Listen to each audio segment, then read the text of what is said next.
Pada Sabtu, 4 Maret 2023, KSP CU Sanyos Mitra Sejati menggelar rapat anggota tahunan atau RAT Tahun Buku 2022 di Aula Lantai 4 Gereja Santo Yosep Paroki Matraman. Ini merupakan RAT ke-16 sejak KSP CU Sanyos Mitra Sejati didirikan pada 26 Oktober 2005. Tema yang diusung adalah Revolusi Bersiu menuju tata kelola berstandar nasional dan internasional untuk mencapai sejahtera.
Pencetus berdirinya KSP CU Sanyos Mitra Sejati adalah Romo Cornelius Valo, SVD.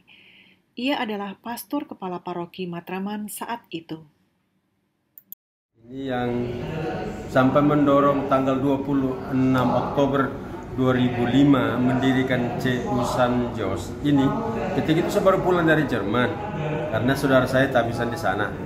Lalu ketika itu kita kumpul sama-sama dan saya memiliki orang-orang hebat.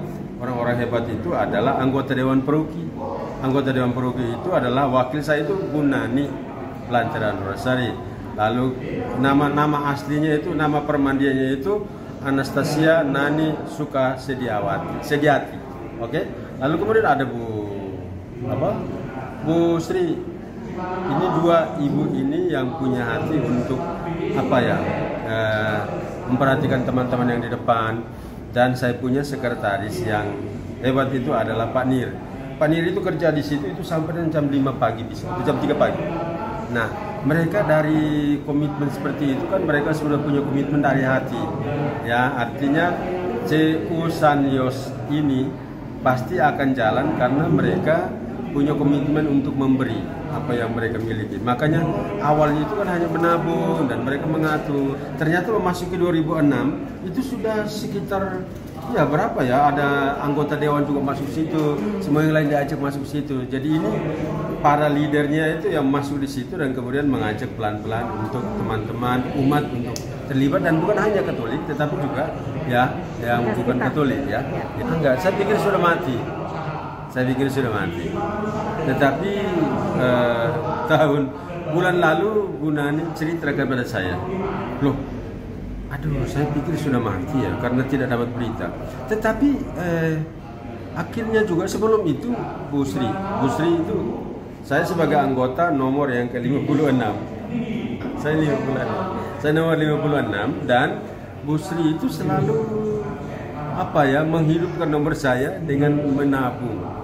Ya, makanya tadi saya minta Bu Nani, uang saya ada berapa saya mau tabung. Ya, akhirnya untuk masuk supaya menghidupkan menjadi 1.000 lebih. Karena ketika saya misalnya di Nias itu ada CU besar itu. Lalu kemudian sekarang saya di Kalimantan, Palangkaraya. Itu ada CU Betang Asia. Betang Asia itu rumah susu, rumah untuk mendapatkan susu. Lalu kemudian ada kop di pintu air yang dari Momier masuk situ. Dan mereka juga sekarang dalam tahun ini berusaha untuk mendapatkan 1.000 anggota. Baru masuk 3 tahun tapi sudah.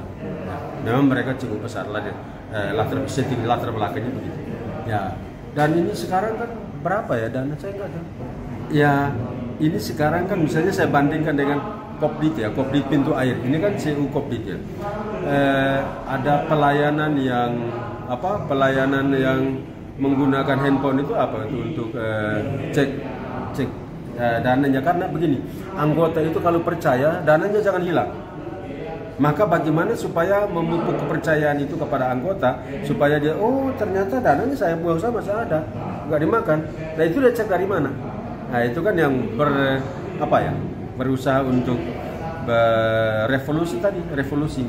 berevolusi dengan cara tata kelola itulah. Tata kelola itu pesan saya, tata kelola itu mesti banyak ya, tata kelola. Dan anggota yang percaya jangan dikecewakan. Dia hanya cek melalui handphone, dia percaya itu. Dan itu menggembirakan dan dia makin percaya. Ya, sekarang ada banyak CU lah. Kalau CU yang tidak dipercaya oleh anggota kan dia akan pindah. Ya, tapi kita bagaimana memberikan jaminan kepercayaan. Ini kamu punya uangnya, uangmu di sini. Kamu sebagai anggota, misalnya, saya kan nomor 56. Oh ya, uang saya dari tahun 2005 dimasukkan oleh Bu Sri, ternyata baru 2 juta ya. Sekarang saya bagaimana masukkan seperti itu? Dan saya mendukung dengan doa semoga ini berkembang menjadi rumah kita bersama untuk masa depan keluarga, masa depan anggota sejahtera. Nanti kan ada pelatihan-pelatihan untuk anggota yang lain. Itu kan sejauh pengalaman yang saya ambil dari tempat lain lah. Sampai saat ini, KSP CU Sanyos Mitra Sejati memiliki 264 anggota aktif.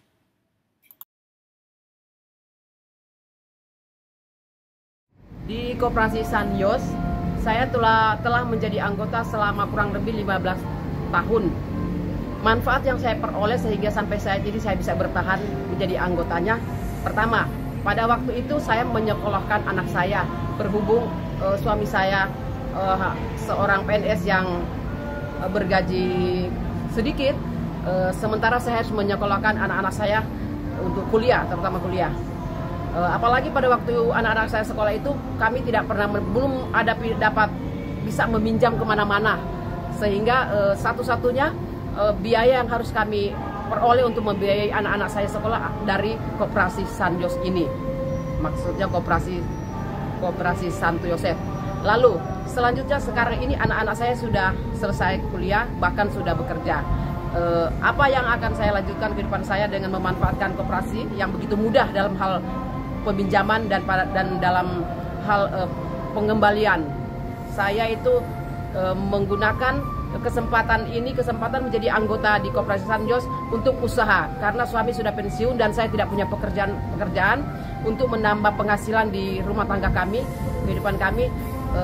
Saya benar-benar sangat beruntung karena dengan melalui Koperasi Sanyos saya mendapatkan pinjaman-pinjaman yang saya kelola sehingga saya boleh melanjutkan usaha saya. Contohnya, terutama di 3 tahun terakhir ini di tahun pandemi, salah satu anak saya terkena PHK, suami sudah pensiun dan saya tidak punya pekerjaan lagi, tidak ada lagi orang yang memberikan saya pekerjaan karena menyangkut situasi pandemi, sehingga saya menggunakan pinjaman dari koperasi ini untuk mengelola usaha saya. Saya kelola usaha saya, usaha kecil, tidak besar, usaha kecil, menjual kue, dan saya tempatkan di rumah, outletnya di rumah. Puji Tuhan selama 3 tahun ini saya memperoleh manfaat yang sangat besar. Pertama, 1 tahun pertama ketika saya menjalankan usaha di online, saya bisa memberikan modal ke anak saya yang tadinya sudah PHK, memberikan dia motor, sehingga sampai saat ini pun saya terus menggunakan fasilitas dari Koperasi Sanyos untuk membiayai usaha kecil saya ini.